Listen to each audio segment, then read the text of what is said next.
நடந்துக்கிட்டு இருக்கிற ஆட்சி திராவிட மாடல் ஆட்சி என்னைய பொறுத்தவரை சரியில்லை. ஒரு பள்ளிக்கூடத்தில் ஒருத்தர் தவறாக பேசிட்டான்னுக்கா வெளிநாட்டிலேருந்து வரும்போது அவனை அரெஸ்ட் பண்ணுறீங்க. திராவிட சமூகத்தை மானமுள்ள மரியாதையுள்ள சமூகமாக மாற்றி நம்ம அமைத்திருக்கக்கூடிய தந்தை பெரியாரை அவதூறாக கருத்துக்களை இல்லாமல் பேசியதாக சொல்லி திரிவாத கருத்துக்களை நாட்டில் பேசிக்கிட்டு இருக்கான அவனையே இவ்வளவு காலதாமதம் பண்றீங்க கைது செய்யறது.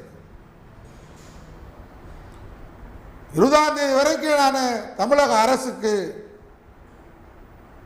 ஒட்டுமொத்த திராவிட இயக்க கருத்தியலாளர்கள் பெரியாரின் சிந்தனையாளர்கள் நாட்டு மக்களின் சார்பில் ஒட்டுமொத்தமான நாடே இன்றைக்கு வருத்தத்துடன் இருக்கிறது. பெரியாரை இழிவாக பேசியிருக்காங்க. நடவடிக்கை எடுக்க வேணும். இல்லாட்டினா ஒட்டுமொத்த திராவிட இயக்கத்தினர் நாங்கள் நடவடிக்கை எடுப்போம். நடவடிக்கை வேற மாதிரி இருக்கும். அவனை வேற மாதிரி சந்திப்போம். சந்திக்க வேண்டிய சூழலுக்கு திராவிட மாடல் ஆட்சி முதல்வர் எங்களை தள்ளக்கூடாது. நாங்கள் ஆட்சிக்கு அவப்பெயர் ஏற்படக்கூடாதுன்னு நினைக்கிறோம்.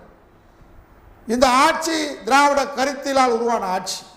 இந்த ஆட்சி நாட்டு மக்களுக்கு ஒரு பாதுகாப்பான ஆட்சி. இந்த ஆட்சிக்கு அவப்பெயர் வரக்கூடாதுக்காக ரொம்ப நாள் எல்லை விதிக்க முடியாது, கெடு விதிக்க முடியாது.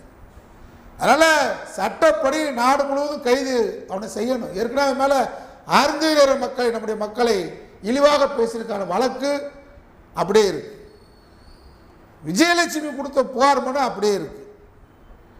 எல்லா மனுவையும் நீங்கள் அப்படியே வாங்கி வச்சுட்டேன்னு சொன்னால் நம்ம கரூர் தமிழ் ராஜேந்திரன் வழக்கு பதிவு செய்திருக்கிறார். வழக்கு நீங்கள் பதிவு மட்டும் செய்வோம், அவனை கைது செய்ய மாட்டால் பெரிய சண்டீர் இல்லை. அடித்து தூக்கி நீங்கள் உள்ளே போட்டதான். முன்னாடி நான் ஜெயிலுக்கு போனேன். இப்போ அவன் என்னால் ஜெயிலில் இருக்க முடியாது. ஏன்னா அவன் பாத்ரூம் ஏசி, சமையலறை ஏசி, சாப்பாட்டு அறையில் ஏசி, டபுள் ஏசி போட்டிருக்கான் பெட்ரூமில். அவனால் ஏசி இல்லாமல் இருக்கும். ஓசி காசில் ஈழத்தமிழரை சொல்லி வசூல் நின்று போச்சு. இப்போ பெரியாரை பேசுனா பாப்பாங்க வசூல் கொடுக்குறாங்க.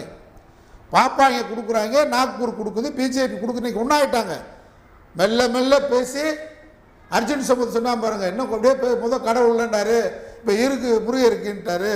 முதல் ஜாதி இல்லைன்னாரு, இப்போ பூர்வ குடி ஜாதி பட்டம் போடுன்ட்டாரு. இப்படியே வந்து பெரியார முதல் தலைவர்னாரு, அப்புறம் வழிகாட்டினாரு.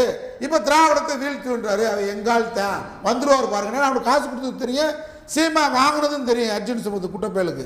அதனால் கரெக்டாக அர்ஜுன் சம்பத் சொல்லிட்டான்.